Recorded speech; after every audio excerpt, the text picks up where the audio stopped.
بسم اللہ الرحمن الرحیم۔ پیارے ناظرین، مغرب کی نماز کے بعد پڑھنے والے کلمات سماعت فرمائیے۔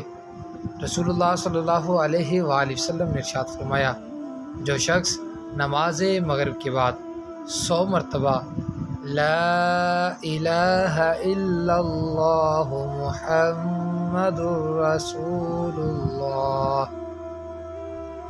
100 مرتبہ جو شخص کلمہ طیبہ کا ورد کرے گا تو اللہ تعالیٰ اسے 3 چیزیں عنایت فرمائے گا۔ گناہ کی وجہ سے اس کا ایمان زائل نہ ہوگا۔ نمبر 2، عذاب قبر سے اسے نجات دے گا۔ نمبر 3، اللہ تعالیٰ اس سے خوش ہوگا۔ پیارے ناظرین، ان کلمات کو پڑھیے۔ کلمہ طیبہ کا مغرب کی نماز کے بعد 100 مرتبہ ورد کیجیے۔ اللہ پاک آپ سب کا حامی و ناصر ہو، آمین ثم آمین۔